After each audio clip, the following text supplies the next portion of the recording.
Initially, when I decided to start doing eco printing or what may be called bundle dyeing, I was a bit intimidated by other videos that I would see on this topic because I didn't have the flowers that so many others seem to get crisp prints from.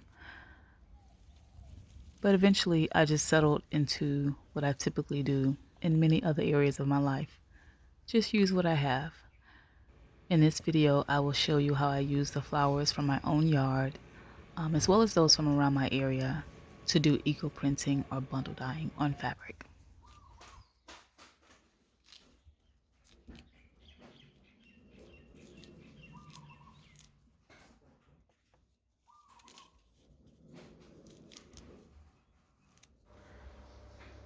I usually like to tear or cut the flower petals into pieces and sprinkle them on the fabric. And one thing I want to say is that when you're foraging for flowers to use for this process, you can just gather the ones that fall from the ground, from the original plant. It's very, very rare that I pick a flower from a bush or tree or some other plant to do this process with.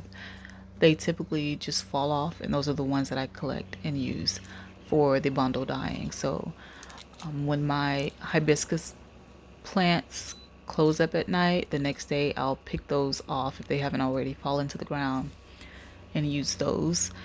Azaleas fall all over the ground. We have about 6 bushes. And then the red ginger ones are actually the only ones that I have to pick from the plant because they don't typically just fall.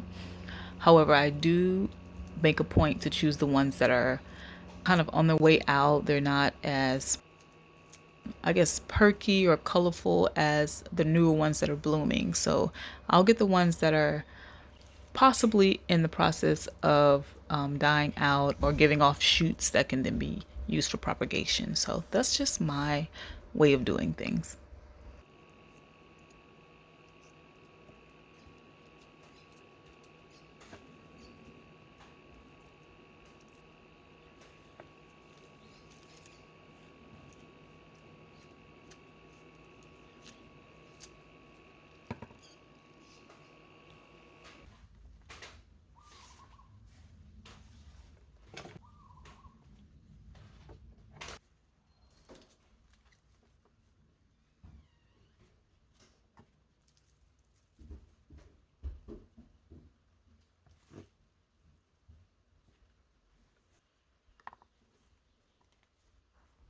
With the flowers that I use, it just has to be accepted that the prints may not be as apparent or crisp on the fabric. Many times my results look more like watercolor printing, and I am okay with that. I really like seeing the different colors that come from the flowers and also the small intricate details that are usually unexpected.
To steam the rolled fabric, I just use a steaming basket that I turn over and put inside of my tall stainless steel pot, and that's been working really well for me.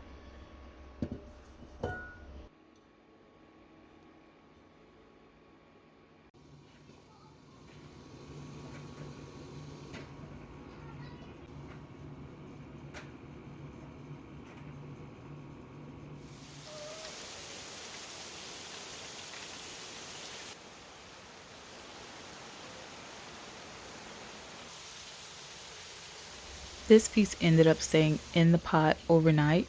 We got pretty busy the afternoon and evening before, so I wasn't able to deal with it that day. So this is the next day, and maybe if it had been taken out as soon as it was done, the results would have been different. But I'm always interested to see what comes out, regardless of how long it's taken me to get back around to it. So we'll take a look.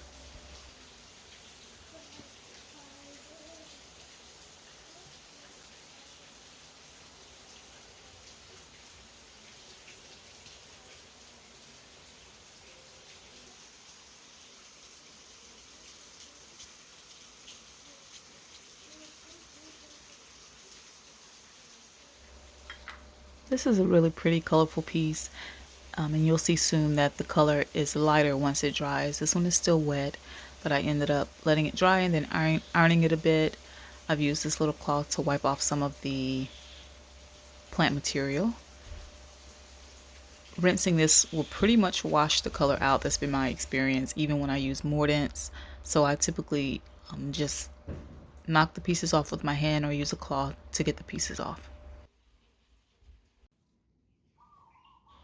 And here is the piece that I just showed along with a few others that had been done in the days before.